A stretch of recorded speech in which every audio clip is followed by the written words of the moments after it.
चलो, previous class में मास connected था पुली के साथ, तो एक्सेलरेशन और टेंशन ये सब वैल्यू फाइंड किए थे। आज उसी पार्ट को कंटिन्यू करते हुए नेक्स्ट पार्ट में आ जाएं। जैसे ये दे रखा मास कनेक्टेड विद स्ट्रिंग, यहां भी हम लोगों को एक्सेलरेशन निकालना है, टेंशन इन द स्ट्रिंग, और फिर इसको हम लोग अप्लाई करेंगे क्वेश्चन बनाने में। पहले इसके फ्री बॉडी डायग्राम को समझ लें। यहाँ पे पहले क्वेश्चन में जो था, पुली के साथ एक ही स्ट्रिंग से मास कनेक्ट था, इसलिए वहां पर टेंशन का वैल्यू सेम था। यहां पर इस मास m1 के साथ और m2 के साथ एक स्ट्रिंग अलग है, इसलिए यहां पर equal and opposite tension T1 act कर रहा है। यहां m2 और m3 के लिए स्ट्रिंग अलग है, इसलिए यहां पर T2 एक्ट कर रहा है। अब इसका हम लोग फ्री बॉडी डायग्राम बनाएंगे, जिसको शॉर्टकट में FBD लिखते हैं। तो सबसे पहला ब्लॉक M1 है। M1 ब्लॉक पे इक्वल एंड अपोजिट फोर्स को लिखना है, तो ये F हो गया। इसके अपोजिट टेंशन T1 हो गया। फिर दूसरा ब्लॉक M2 है। इस M2 के लिए इधर ये एरो आपने इस्तेमाल किया, इसके लिए T1, तो M2 के लिए ये एरो इस्तेमाल करेंगे T1। फिर M2 के लिए या टेंशन T2 के लिए ये एरो इस्तेमाल किया। और लास्टली हमारे पास ब्लॉक M3 है। M3 के लिए टेंशन T2 आ गया। यहां पर सारा मोशन टुवर्ड्स राइट है, इसका मतलब अप्लाइड फोर्स F एक्ट कर रहा है, इसका डायरेक्शन टुवर्ड्स राइट है, ये टुवर्ड्स राइट हो गया। फिर M2 का भी मोशन टुवर्ड्स राइट, M3 का भी मोशन टुवर्ड्स राइट। तो प्रीवियस क्लास में बता रखा था कि यदि ये कोई ब्लॉक है, मास M, इधर का फोर्स F1 एक्ट कर रहा है, इधर का फोर्स F2 एक्ट कर रहा है, तो इक्वेशन ऑफ मोशन लिखने का मेथड ये था कि यदि मोशन इसका राइट साइड है तो F1 लार्जर देन F2 है। तो इस कंडीशन में F1 minus F2 is equal to mass into acceleration. ये हम लोगों ने इक्वेशन लिखा था। बिल्कुल इसी तरह से इस वाले के लिए इक्वेशन लिखेंगे, एरो इधर लिख दे रहे हैं। तो यहां पर इसके लिए इक्वेशन हो गया F माइनस रिएक्शनली force T1 is equal to mass into acceleration. इसी तरह से आ जाए इस वाले सेगमेंट के लिए, तो T1 minus T2 is equal to mass into acceleration. इस सेगमेंट के लिए आ जाए तो T2 और इधर कोई रिएक्शनली फोर्स नहीं है, इसलिए T2 is equal to M3A। अब ये तीन इक्वेशन आ गया। इससे हम लोगों को पूरा एक्सेलरेशन फाइंड करना है, फिर T1 T2 का वैल्यू फाइंड करना है। तो तीनों इक्वेशन को हम लोग ऐड कर दें, तो तीनों इक्वेशन को ऐड करेंगे, तो ऐड करके देखो क्या आता है। T1 T1 T2 T2 cancel हो जाएगा। चेक करो, देखो फिर से। यहां पर मास कनेक्टेड विद स्ट्रिंग, ये टॉपिक चल रहा है। यहां पर एक मास M1 है, M2 है, M3 है। इसको ये अप्लाइड फोर्स F पूरे सिस्टम को मूव करा रहा है। तो हम इसका FBD फ्री बॉडी डायग्राम बनाते हैं। तो जब हम M1 लेते हैं तो इसके लिए राइट साइड फोर्स F और equal and opposite tension T1। फिर इसी तरह से M2 लेते हैं, तो ये वाला T1 के लिए जो एरो यहां लिख दिया, ये एरो यहां आ गया, और फिर M2 का इक्वल एंड अपोजिट T2। फिर M3 के लिए T2, कल भी पढ़ाया था प्रीवियस क्लास में भी कि यदि एक ब्लॉक M है और इधर का फोर्स F1 है, इधर का फोर्स F2 है, इसका मोशन टुवर्ड्स राइट है, तो F1 ग्रेटर देन F2, तो F1 minus F2 is equal to mass into acceleration. तो ये जो पहला ब्लॉक है M1, इसका फ्री बॉडी डायग्राम बना दिया, इसका इक्वेशन कैसे लिखेंगे। तो यहां पर यह अप्लाइड फोर्स टेंशन से ज्यादा है, तो F minus T1 is equal to mass into acceleration. इस वाले के लिए T1 लार्जर देन T2, तो T1 minus T2 is equal to M2 into A। इस वाले के लिए T2, इधर कोई फोर्स नहीं है, तो M3 है। अब इस तीनों को आप ऐड करोगे तो ये T1 कैंसिल हो जाएगा, T2 कैंसिल हो जाएगा, तो क्या बचेगा, ये F इज इक्वल टू, सबको ऐड कर दो, M1 plus M2 plus M3 into A। तो एक्सलेरेशन का वैल्यू हो गया F divide by M1 plus M2 plus M3। इस तरह से हम लोग एक्सलेरेशन निकालते हैं। अब इसका वैल्यू हम लोग पुट कर दे तो T1 निकल जाएगा। पहले इसको नोट कर लो, फिर आगे बढ़ते हैं।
हो गया।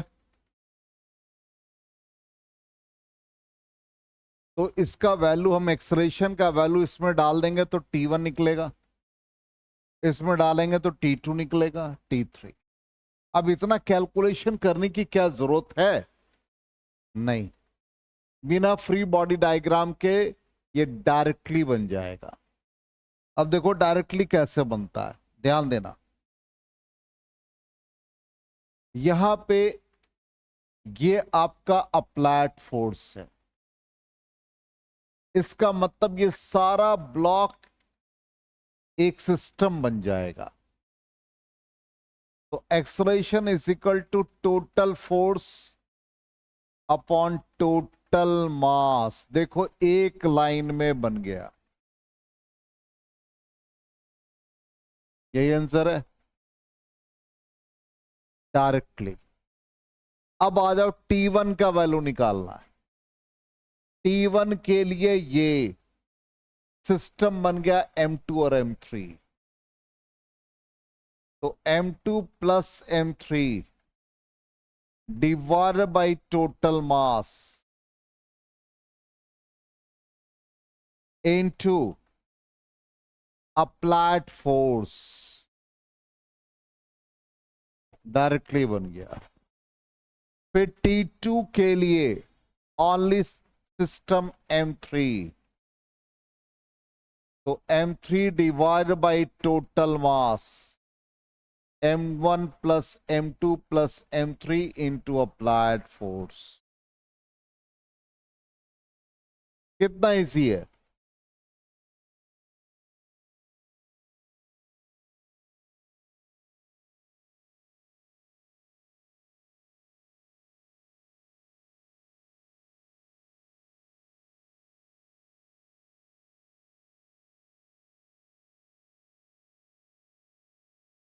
हो गया, डायरेक्टली बन जाएगा बिना फ्री बॉडी डायग्राम के। और आंसर हम लोग वेरीफाई कर ले, एक्सप्रेशन ये आ रहा है F by total mass m1 plus m2 plus m3। T1 का वैल्यू यही आ रहा है, T2 का वैल्यू यही आ रहा है। अब आ जाओ नेक्स्ट। इस तरह से m1 m2 m3 कनेक्टेड है और फोर्स इधर से लग रहा। अब स्ट्रिंग कनेक्टेड नहीं है। आप कहता कि बिटवीन द ब्लॉक्स, मेरी बात को ध्यान से सुनना, बिटवीन द ब्लॉक्स जो फोर्स है वो निकालो। तो दो ब्लॉक, इन दोनों के बीच के फोर्स को हम कुछ भी मान लें, F1 मान लें, और इन दोनों के बीच के फोर्स को F2 मान लें। पहले तो बेसिक समझ लें, उसके बाद हम लोग अप्लाई कर लेंगे। तो मास m1, अप्लाइड फोर्स F। अब इक्वल एंड अपोजिट, ये एरो रिएक्शनली हो गया F1। m1 का फ्री बॉडी डायग्राम बन गया। अब आ जाओ m2। m2 के लिए ये वाला एरो ऐसे लगा, ये क्या है F1। अपोजिट यहां पर ये F2। फिर आ जाओ m3। m3 के लिए ये एरो F2। अब इक्वेशन ऑफ मोशन, कौन सा फोर्स ज्यादा है? अप्लाइड, क्योंकि मोशन किधर है? Towards right. इक्वेशन लिखो F minus F1 is equal to m into A. इसका इक्वेशन लिखो F1 minus m F2 is equal to m2 into A. इसका इक्वेशन लिखो F2 is equal to m3 into A. अब सबको add करो, F2 cancel हो जाएगा, F1 cancel हो जाएगा। क्या बचेगा लेफ्ट साइड में? Only F। और इधर total mass m1 plus m2 plus m3 into A.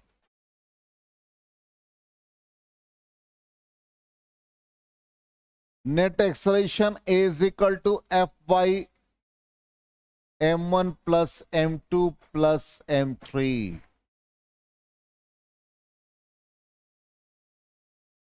अब फिर वैसे ही कहेगा F1 F2 निकालना, तो एक्सप्रेशन का वैल्यू डालो, F1 F2 निकालो।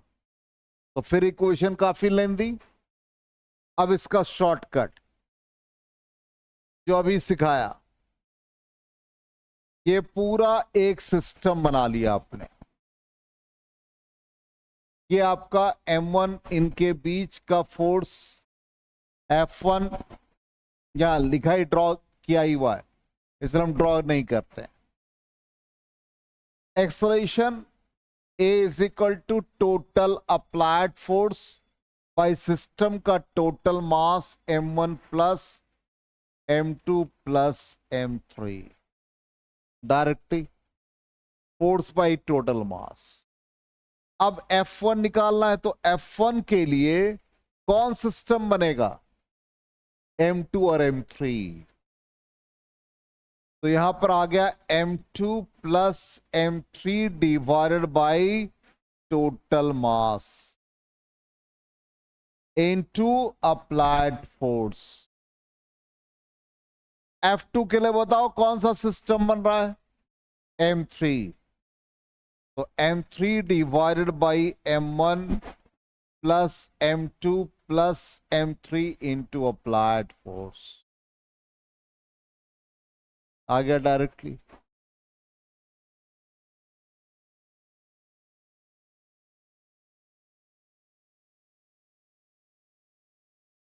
आ गया समझ में।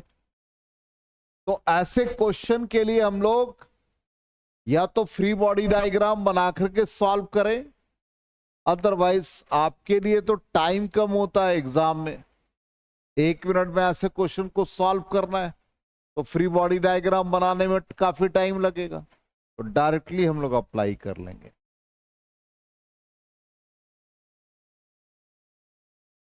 आंसर चेक कर ले, यही आ रहा है एक्सलेशन। F1 का वैल्यू देखो यही है, F2 का वैल्यू यही है। चलो आ जाओ नेक्स्ट। अब यहां पर ये 5 ब्लॉक है, सब आइडेंटिकल शेप के है, ठीक। अप्लाइड फोर्स F लग रहा है। अब डायरेक्टली हम लोग यूज करेंगे। क्वेश्चन में कहता है एक्सलेशन सिस्टम का, बताओ क्या लिखोगे। F बाई टोटल मास कितने हैं, M plus M plus M plus M 5M। अब इन दोनों के बीच का फोर्स ले लो F1। इस F1 के लिए कितने सिस्टम बन गए, 1 2 3 4, तो ऊपर आ गया 4M divide by total mass into applied force. फिर आ जाओ इन दोनों के लिए F2, तो F2 इज इक्वल टू कितना सिस्टम, 1 2 3, तो 3M by 5M into applied force. F3 आ जाओ, F3 के लिए कौन system, 1 2 divide by total mass into applied force. ये F3 था। अब आ जाओ F4, F4 के लिए सिस्टम क्या, only M divide by 5 into applied force. आगे समझ में क्लियर, 100%। ये रेस करें।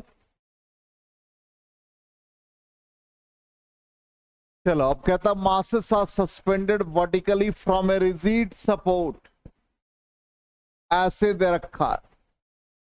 यहां रिजिड सपोर्ट है, एक M1 है, M2 है, M3।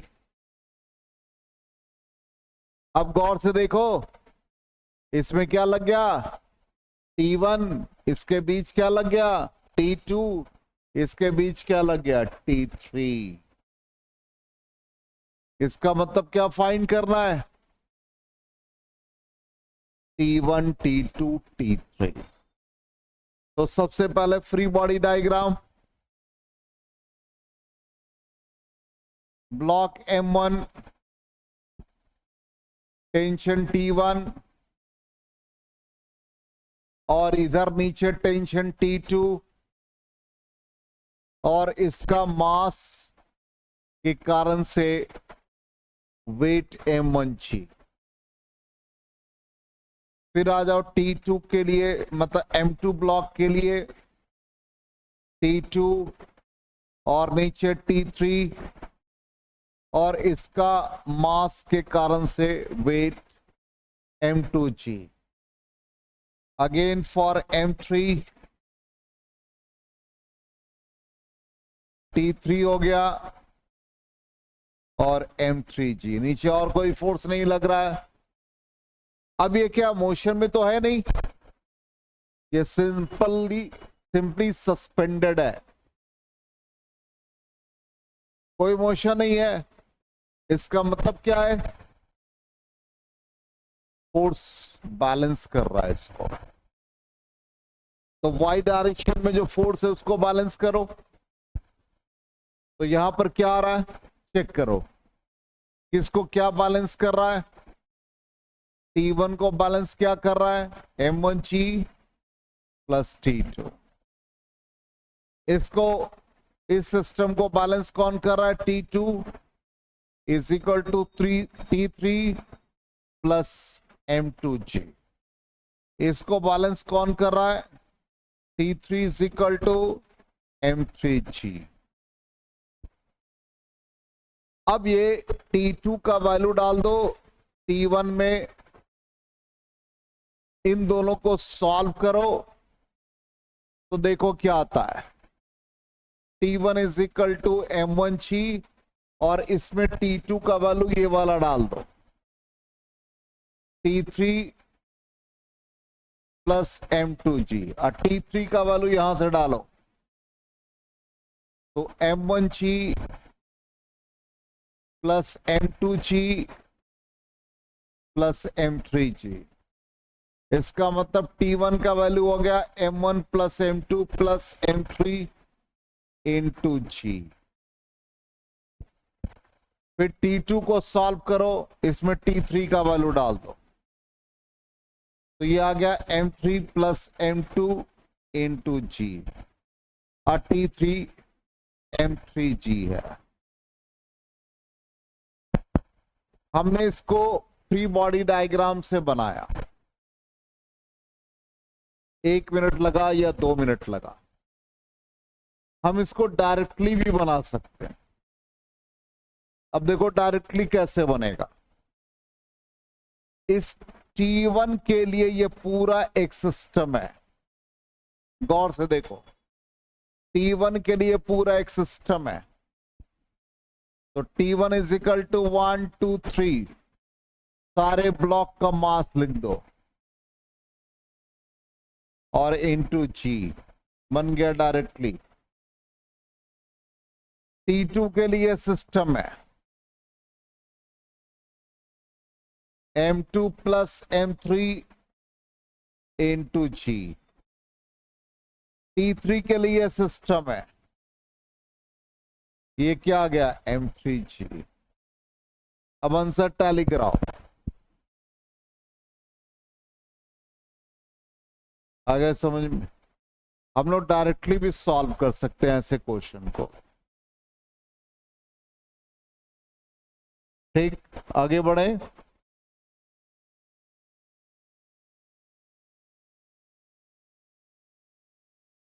आंसर चेक कर लो, T1 का वैल्यू यही है, T2 भी यही है, T3 भी यही है। अब आ जाए ऐसा क्वेश्चन है, मास कनेक्टेड विद स्ट्रिंग, एक मोशन हॉरिजॉन्टली है, एक मोशन वर्टिकली है। तो जब ये मोशन होगा तो यहां पर टेंशन ऐड करेगा, तो यहां टेंशन ऐड किया TT। क्यों T लिया, अलग अलग टेंशन क्यों नहीं लिया, ये सारे रोप के मास एक ही है, एक ही रोप है, डिफरेंट रोप नहीं है, इसलिए इसमें टेंशन इक्वल हो गया। क्लियर। अब इसका फ्री बॉडी डायग्राम किसका किसका बनेगा, फ्री बॉडी डायग्राम एक इसका और एक इसका। तो फ्री बॉडी डायग्राम M1 का, इधर टेंशन T लगा, इधर कोई रिएक्शनरी फोर्स नहीं है। फिर आ जाओ M2 का फ्री बॉडी डायग्राम, इधर टेंशन लगा, इधर M2G। किसका मोशन किधर है, ऑब्वियसली सिस्टम ऐसे आ रहा है और ये हॉरिजॉन्टली मूव कर रहा है, ये ऐसे आ रहा है और ये हॉरिजॉन्टली मूव कर रहा है। तो आप कहोगे कि यहां पर सर इस वाले सिचुएशन में mg नहीं लिया, इसलिए नहीं लिया कि यहां पर ये जो नॉर्मल सरफेस से लग रहा है इसके वेट को बैलेंस कर रहा है और इस ब्लॉक को पुल कर रहे हैं टुवर्ड्स राइट, इसलिए हॉरिजॉन्टल एक्सेलरेशन होगा, वर्टिकल नहीं होगा। और इसको किधर पुल कर रहे हैं, वर्टिकली, इसलिए इसका हॉरिजॉन्टल नहीं होगा, वर्टिकल मोशन होगा। इसका मतलब इसका एक्स का इक्वेशन लिखाएगा और इसका किसका इक्वेशन लिखाएगा, वाई डायरेक्शन। अब इसका मोशन टुवर्ड्स डाउनवर्ड है, तो m2g minus tension is equal to mass into acceleration. और पढ़ का है कि एक्सेलरेशन सेम होगा। इसका इक्वेशन बता दो, t, इधर कोई रिएक्शनरी फोर्स नहीं है, तो t minus 0 is equal to m1 into G. ये वैल्यू इसमें डाल दो, तो t is equal to m1 into G, sorry m1 into A, sorry horizontal है, m1 इंटू ए। अब t और t कैंसिल हो गया, तो एक्सेलरेशन कितना आ गया, m2g divide by m1 plus m2।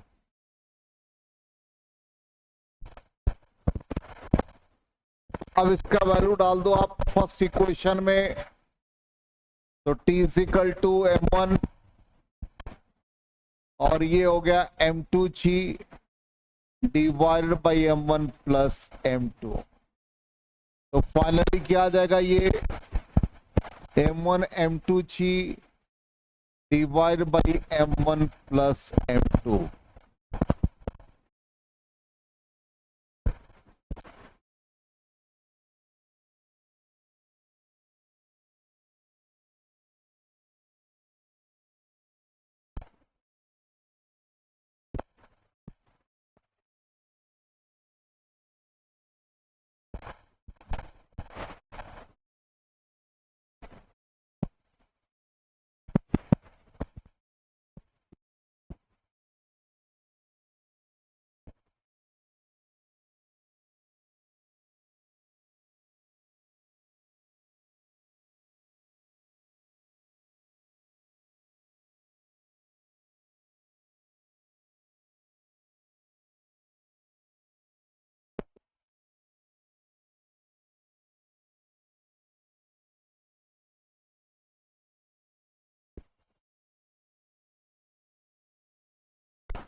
हो गया, इरेज करें। अब देखो रिजल्ट क्या है,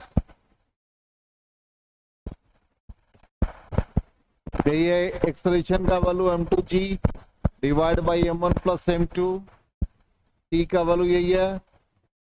अब इसको आप डायरेक्टली भी लिख सकते हो, क्या सिखाया था याद है, किसका मोशन होगा, किसका मोशन है, टुवर्ड्स राइट या डाउनवर्ड, सिस्टम ऐसे मूव कर रहा है,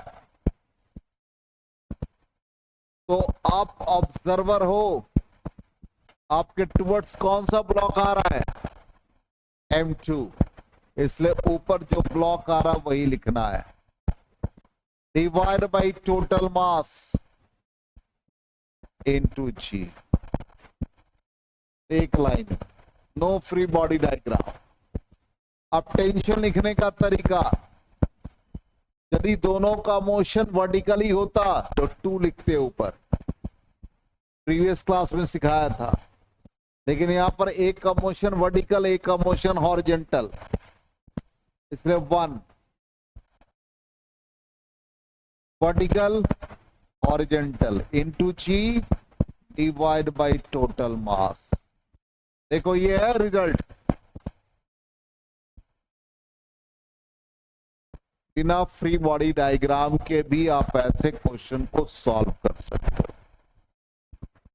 आगे समझ में, तो ये जितना था विदाउट इंक्लिनेशन, बिना एंगल वाला सारा सेगमेंट हम लोगों ने कर लिया। तो नेक्स्ट क्लास में एंगल वाला पार्ट करेंगे और उससे रिलेटेड क्वेश्चन करेंगे। ठीक है, आ रहा है समझ में? दिक्कत तो नहीं हो रही है?